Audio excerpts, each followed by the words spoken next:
diba? Kalain nyo nga naman. First time namin magpatubo ng ganito. Ng ampalaya. Yes. Pwede na tayo magmunggo.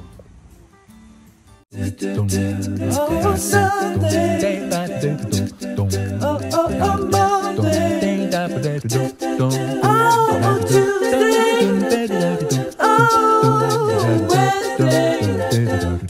Wednesday. Oh, Thursday. Oh. Dilig-dilig pag may time. Giiyaw kami ngayon eh. Diba? Ayun si Leia. Ayun si Leia, magbubuga ng ano, mga alikabok.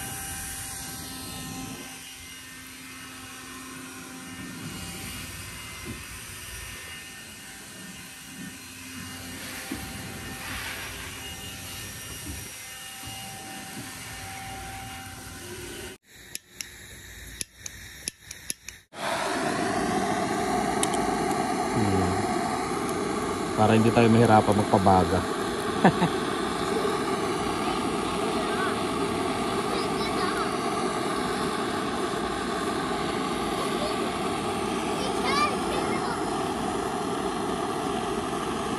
Ngayon dalawa.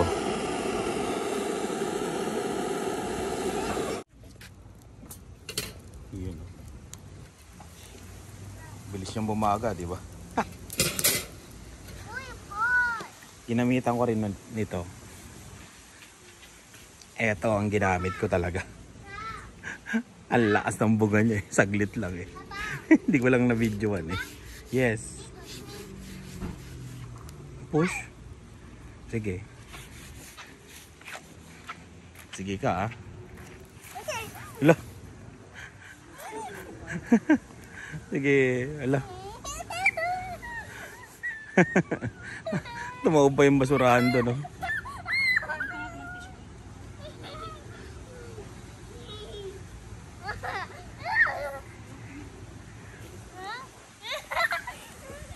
Sarap ng hangin. May nakikita na akong dilaw na dahon. Pero sa puno namin wala pa. Sa mga ibang puno, excited.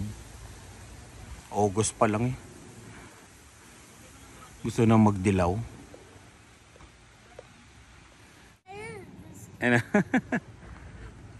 Ayan pala, may nag-comment pala dati. Ayan. Wag na bibili ng bahay pagka ano, may puno. Ito talaga.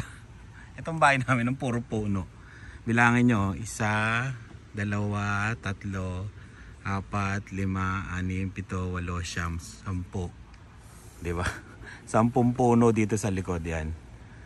Totoo nga naman, kung talagang ayaw mong yung ano, maglinis na maglinis. Ito nga, hindi na pa namin masyado naasikaso. Tino, kakabunot lang namin ng mga damo. Ayan na naman. Kasi ano to eh, yung ilalim niya wasak na. Kasi meron yung kulay itim, di ba, pagka ni-landscape. Ayun. Wasak na, kaya tumutubo na yung mga damo-damo. Pati doon, no? Ayan. Kumbaga, ano, matrabaho pag ganitong bahay.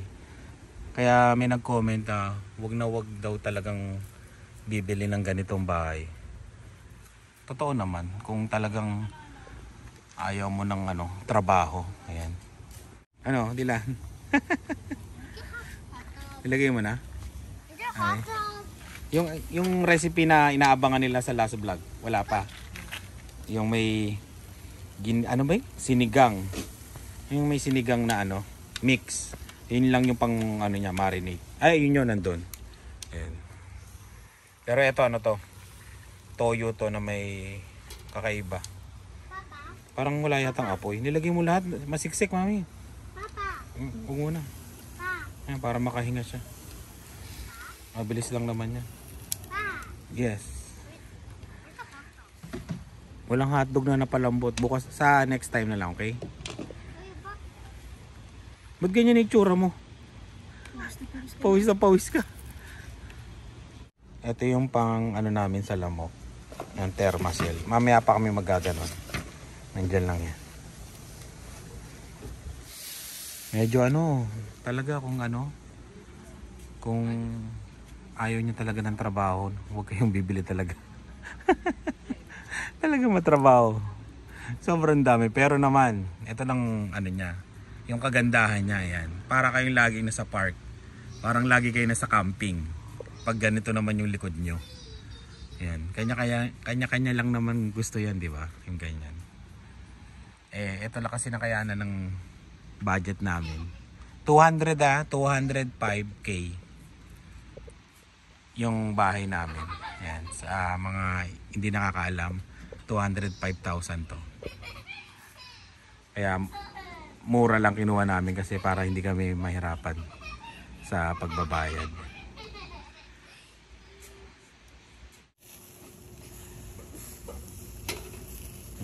Ano lang, katamtaman lang yung baga para hindi masyadong mabigla. Ang bango, Dilan, no?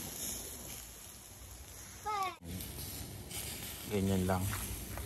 Huwag nang paypayan para hindi masyadong masunog. Ang bango.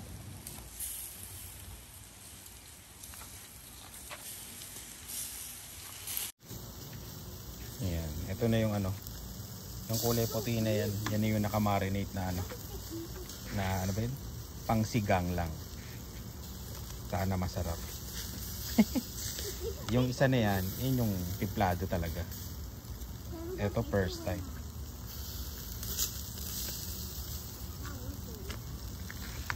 Malalaman.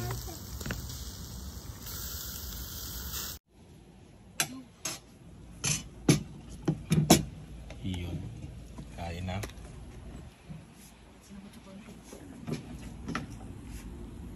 Tapos ito yon yung recipe na panigang lang. Hinuli. Ayaw daw muna lang tikman. Ako daw titikim. First time eh. Kuha na. Kain tayo. Yung buko nito.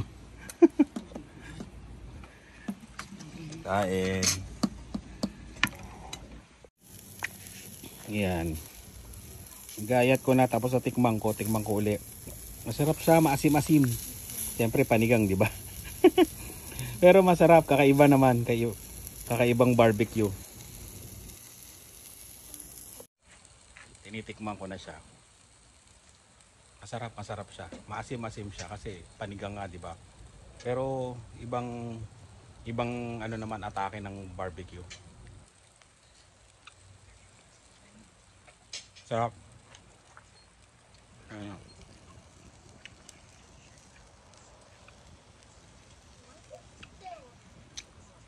Sarap. First time.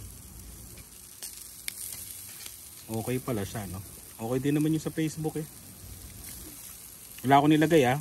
Wala akong pinahid na kung ano. Yun lang, yung panigang lang. Yan. Okay siya, okay. Yan, kain tayo.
nag-message uli sa akin. Ito, nandito tayo ngayon sa Rider Express. Dito sa Regina Terminal. Ayan. Ganyan karami. Puno rin yan. Galing Edmonton. Tapos galing Calgary. Depende itong bus. Ayan. Tignan nyo na lang sa website nila kung ano yung mga biyahe. Meron ding Regina to kung saan saan. Regina to Vancouver, Regina to Edmonton, Regina to Saskatoon, ganun. Regina to Winnipeg, yan. Puno yan, Tsaka nagpa-fluctuate din ang pamasahe. Minsan mababa, minsan mataas. Tapos minsan fully book. Kaya kailangan magpa-book kayo kagad kung sasakay kayo. Kung gusto niyo mag-bus. Maganda rin subukan yan, Hindi ka magdadrive hanggang Calgary. Yun nga lang, medyo matagal kasi may mga stopover to. Pero at least, komportable kayo. Hindi kayo magdadrive, di ba? Tapos arkila na lang kayo ng sasakyan papuntang Banff, Tapos papalik-wali. Nga lang, medyo matagal ang biyahe minsan yan Pero, yun. At least may alternative na na biyahe. Kung ayaw nyo mag-aeroplano, pwede kayo mag-bus. Hintay tayo ng pasahero dito. Nandito na rin naman ako. May natid ako dyan kanina. Ayan. Di inintay ko na. Sayang Pagka walang nag-Uber, edi uwi na. Ayan. Maraming sumasakay dito. Karamihan. Ayan, marami rin sumasakay. Puno. Puno yung bus. Hanggang likod. Ano pala yan? Walang seat number. Ayan, shout out to kayo, Mark yan. Siya nagkwento sa akin. Wala daw seat number yan. Depende kung saan ka gusto mo umupo. Maraming kalaban dito. May taxi, may Uber, ayan. Pag kuha na ng pasahero. Ayan. Pero maganda sa Uber, nakag-aabang ka lang dito sa sasakyan. Tutunog. Hindi katulad ng taxi. Yung iba, mas lamang pala yung taxi. Kasi pupunta sila dun sa harapan yung mga driver pagbaba ng mga pasahero. Tapos nagtatanong na sila na taxi, ganun. Yung Uber hindi Wala, maghihintay lang dito. Kung wala yata mag-Uber, hindi pa tumutunog. Pag wala, uwi na tayo. Yan, patayin ko muna tong camera baka tumunog na yung Uber.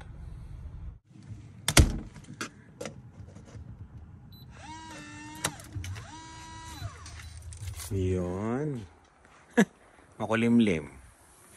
Parang nagbabadyang umulan. Ayan. Sunday ngayon. Ayun pa yung paskil ng Uber natin. Bumiyahe tayo kagabi. Ayan. Kumita naman tayo kahit papano. Yun ang maganda. Ayan. Itura ko Kasi rest day ko ngayon. Sumasagot tayo ng mga nagme-message sa Spot Pinoy at sa Carreño Family. Ayan. Ano ba sinasabi ko kanina? Nakalimutan ko na naman. Ayun,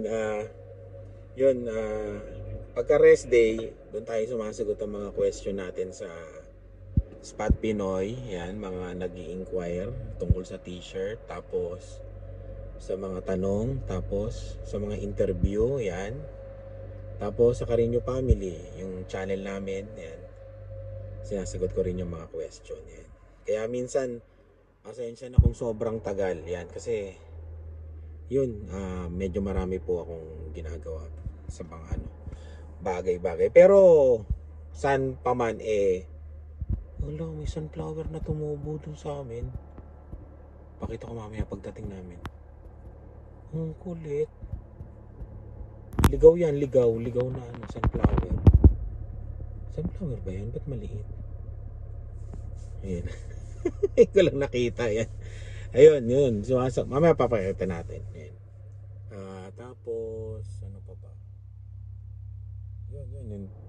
Kahit medyo matagal, mayroong masasagot po natin yung mga question nyo. Tsaka mga inquiries nyo. Ayan. So, doon na natin sila at baka nag-aabang na siya doon. At mamaya sasagot tayo ng mga questions. Yan. Mga comment sa vlog namin sa Carino Family habang nag-e-edit ako sa labas. Medyo okay naman yung lamig, makulimlim.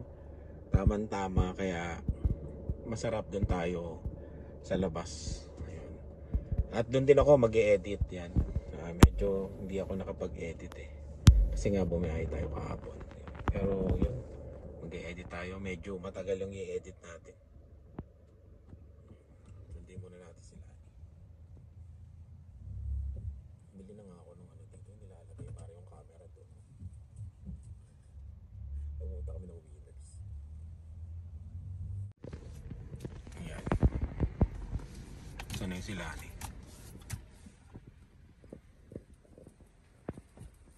Uber driver. Oo nga, may Uber ka na. Ano ka ba? $6 to. Hindi ko tinanggal para sigiling kita. $6. Ang bilis tuloy. 30 lang dito. Yun yung huwag niyong kakalimutan, no? Pag magta-drive na ka dito sa Canada, lagi niyong checkin kung ano school zone tsaka park yung dinadrivean nyo. Yan, katulad nun, no? Parang nag-ano naman siya, nagbagal. Yun, nagbagal na siya. Kasi ano dito, pag nahuli po kayo dito, may flat rate. Tapos yung exceed na bilis mo, kunyari 30 lang. Yung kunyari 35 ka, 40, may exceed pong bayad yun. Kaya yun. Tignan nyo yung mga sign na school zone. Tsaka yun, park. Nadali po kayo sa inyong pinagtrabahuhan. Yung pinagtrabaho mo ng 8 oras eh. Wala lang, di ba? Diyan na sila, ano? Wala pa, nagtanong nga sa akin eh. Sabi ko, bili ka ng ano. Eh, pupunta sila ng Seafood City. Sabi ko, ano? Chicken skin. Minsan lang naman eh. Oh, tsaka hotdog na pamana. Ayan. Kasi, alam mo kung bakit ako nagpa-order ng chicken skin. Si Ina kasi, nung pumunta kami ng Toronto, bumili siya ng chicken skin doon sa ano. Doon sa bayan? Sa Seafood City. Ay, natikman ko. Masarap siya siguro sa kanin, di ba? Paminsan-minsan. Tsaka ano siya eh. Pwede mo siyang ilagay sa rep, freezer mo lang siya, pag trip mo lang, di ba? Ganun lang. Hindi ko naman lalantakin na isang buo. Eh, wala lang. Kaya yan. Saan? Ang gagawin natin, babalik pa tayo. Wala talaga.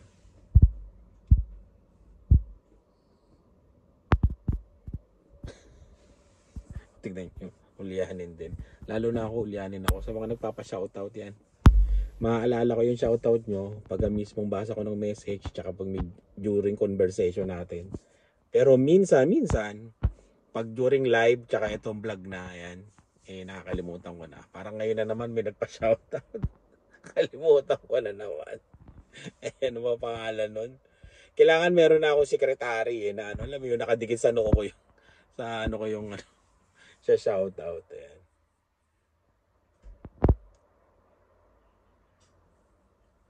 Wala talaga. Nakakaasar. Ito gagawin natin, babalik tayo. Ay, ito pala. Nakakapikon. Lumayo ka na at baka masaktan ka lang. May mabubugbog pa dito. Ay, sensor dyan. Nakakaasar eh. Ayun, mamaya na nga lang uli. Ngayon, napanood namin yung vlog ni Ina. Ay, Luna. Ayan. Galing kumain ah. Ayan. Meron ding nakain dito. Tulog yung dalawa. Ayan. Ano yan? Tawag dyan?